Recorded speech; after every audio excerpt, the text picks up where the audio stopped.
नमस्कार दोस्तों, मैं मुबारक खान अपने YouTube चैनल में आपका हार्दिक स्वागत अभिनंदन करता हूं। दोस्तों, आज की जो ये वीडियो है ये सिर्फ़ और सिर्फ मैं आपको ये बताने के लिए लेके आया हूं कि जो एग्ज़ाम पैटर्न्स में क्या क्या बदलाव हुए हैं। पहले की तुलना में एग्ज़ाम में क्वेश्चन कैसे आता था, आज उसी क्वेश्चन को किस प्रकार बदल कर पूछा जाता है या किस तरह उसकी लैंग्वेज को चेंज कर पूछा जाता है। एग्ज़ामिनर क्या चाहता है स्टूडेंट से कि वो किस तरह से प्रिपरेशन करें, और ये वीडियो आपके लिए काफ़ी लाभदायक होगी कि आप अपनी तैयारी को कैसे करें, कैसे आपको कंटेंट को क्लियर करना चाहिए, टॉपिक में से किन चीज़ों को छोड़ना चाहिए, किन को आपको पढ़ना चाहिए। तो जैसे मैं आपके लिए एक एग्जाम्पल के लिए मैं एक क्वेश्चन की चर्चा करता हूँ। जैसे फॉर एग्जाम्पल हम ले लेते हैं अंतर्राष्ट्रीय सीमाएँ। कौन सी सीमाएँ?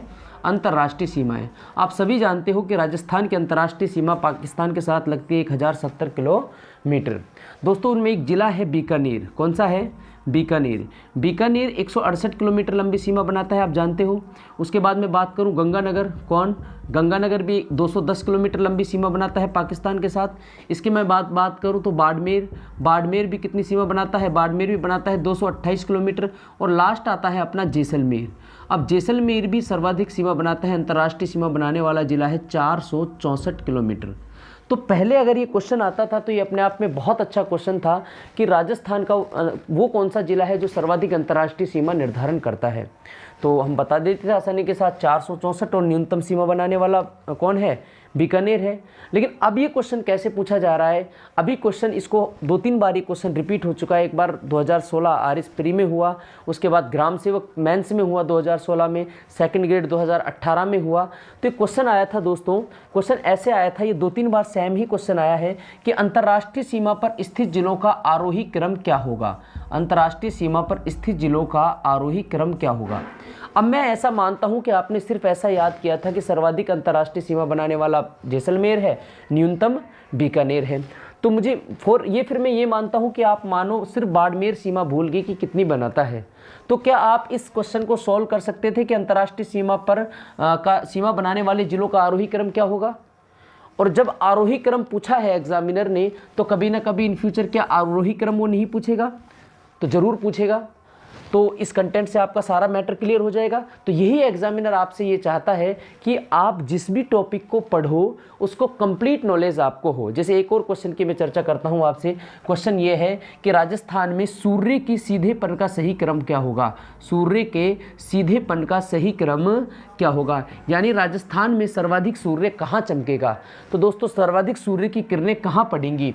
तो ये क्वेश्चन आपने अब सब लोगों ने रट रखा है आमतौर से कि सर्वाधिक सीधा सूर्य कहाँ चमकता है? बांसवाड़ा में चमकता है। मैं ऐसा मानता हूँ कि क्वेश्चन फिर आया और आपके ऑप्शन में अगर बांसवाड़ा नहीं है तो आप क्या आंसर दोगे? तो आप आंसर दोगे डूंगरपुर। मैं तो ये कहता हूँ कि डूंगरपुर भी नहीं है, तो आपने हो सकता है आगे पढ़ रखा तो आप प्रतापगढ़ आंसर दे दे।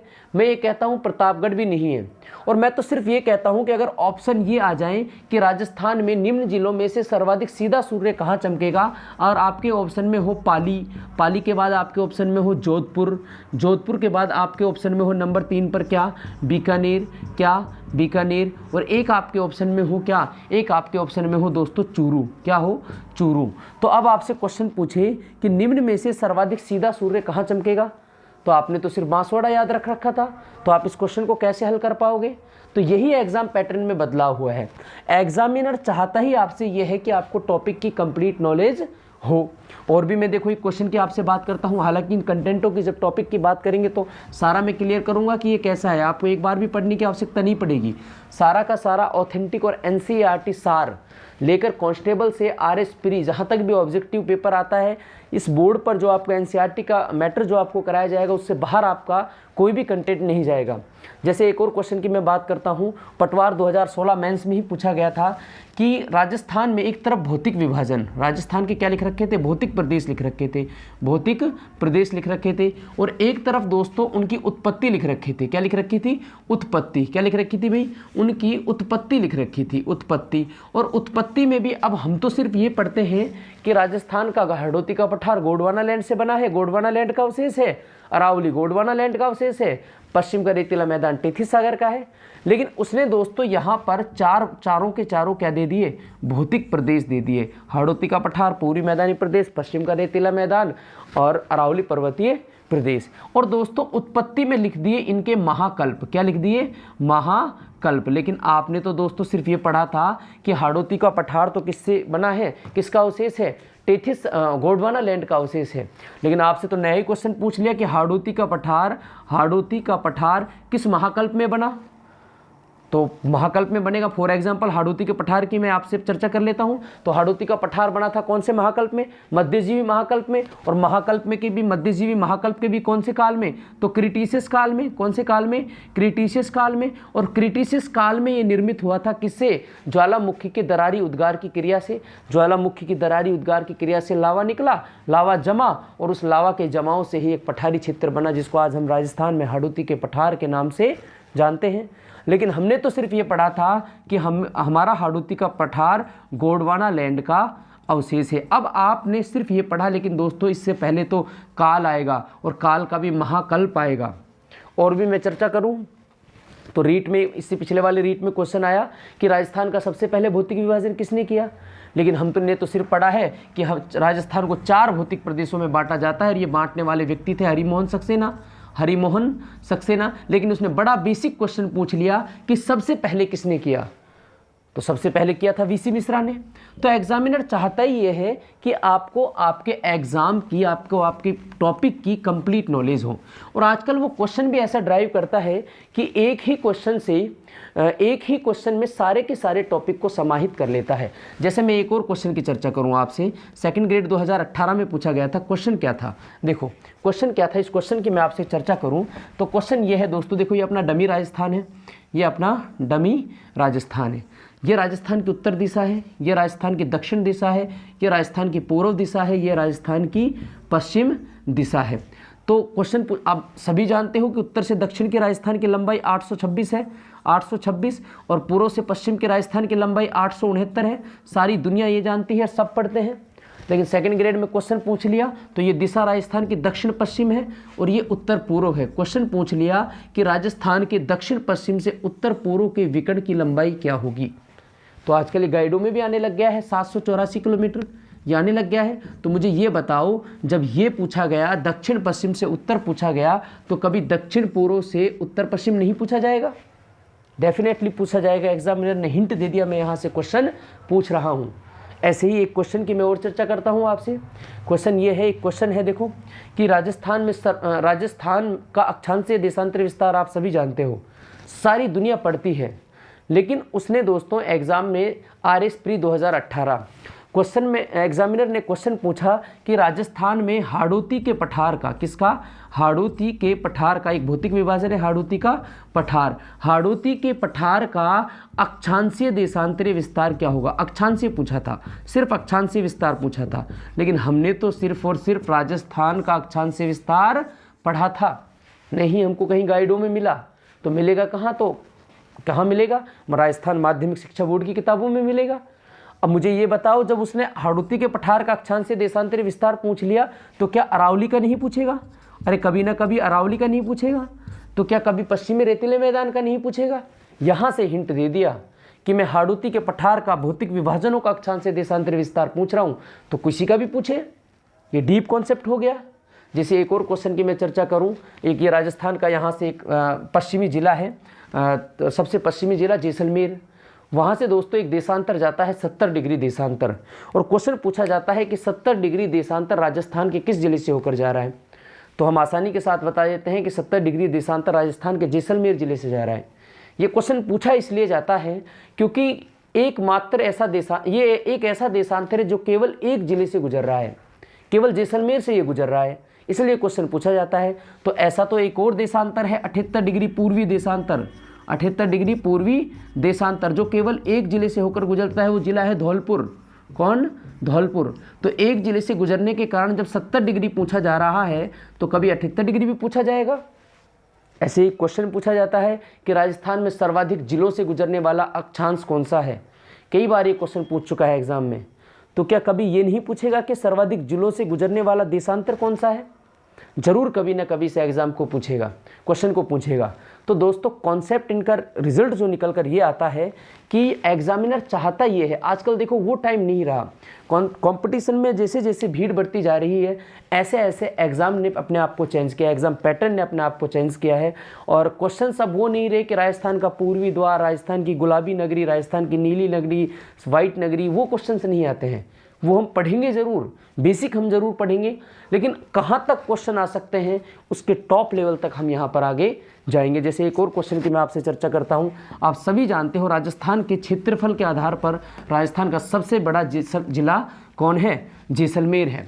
एक बार क्वेश्चन ये आ गया, अभी देखो अभी बहुत सारे टीचर जैसलमेर को ही राजस्थान सबसे बड़ा जिला जैसलमेर है, और दूसरे नंबर पर दोस्तों सबसे बड़ा जिला आता है जैसलमेर के बाद कौन?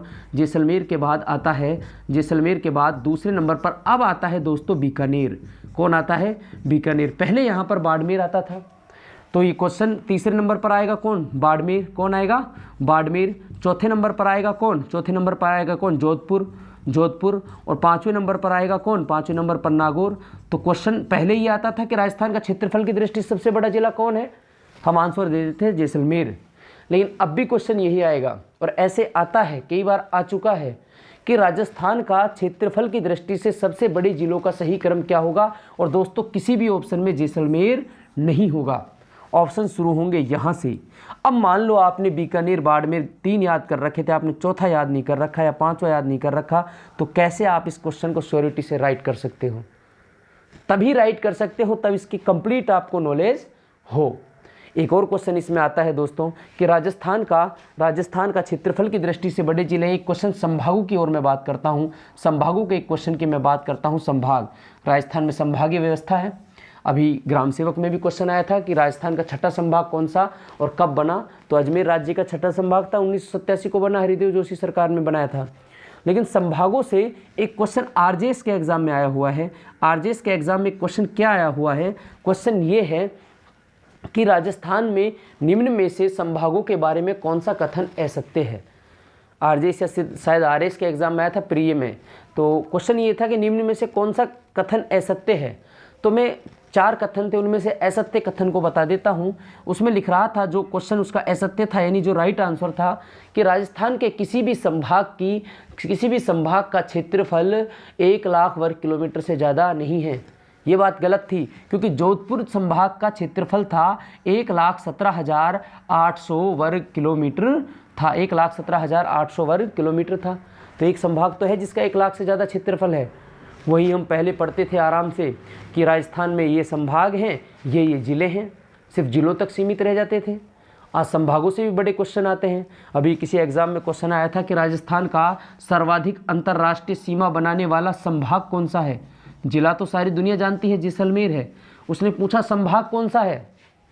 ऐसे ही मैं एक क्वेश्चन की बात करता हूँ कि राजस्थान में संभागों से एक और क्वेश्चन आया कि राजस्थान का एकमात्र ऐसा कौन सा संभाग है जो 3 राज्यों के साथ क्या लगाता है? सीमा लगाता है। तो जैसे ये क्वेश्चन आरोही पूछा गया तो अवरोही भी पूछा जाएगा इसका, और इस टेबल से आपका बड़े छोटे सारी सीमाएं क्लियर हो रही है, कोई सा भी क्वेश्चन पूछ ले। वहीं जैसे अंतर्राज्यीय सीमाओं से भी एक क्वेश्चन बनकर आता है। राजस्थान 5 राज्यों के साथ क्या लगाता है? अंतर्राज्यीय सीमा लगाता है। तो एक क्वेश्चन की मैं आपसे चर्चा करता हूँ। क्वेश्चन क्या है? राजस्थान से कितनी राज्यों के साथ लगाता है? 5 राज्यों के साथ। जो न्यूनतम लगाता है वो लगाता है दोस्तों पंजाब के साथ। किसके साथ? पंजाब के साथ। और पंजाब के साथ जो ये सीमा बनती है वो सीमा लगाता है 89 किलोमीटर। कितनी? 89 किलोमीटर। उसके बाद यूपी आता है, यूपी के साथ 877। उसके बाद कौन आएगा? उसके बाद गुजरात आएगा। गुजरात के साथ लगाता है कितनी? 1022 किलोमीटर। उसके बाद दोस्तों आगे आएगा कौन? हरियाणा और एमपी। तो हरियाणा के साथ लगाता है कितनी? 1262। उसके बाद आएगा कौन? एमपी के साथ लगाता है कितनी? 1600। तो मैं बताना ये चाहता हूँ, जब एग्जामिनर ने इस अंतर्राष्ट्रीय सीमा का आरोही क्रम पूछ लिया तो क्या कभी इनका आरोही क्रम नहीं पूछेगा?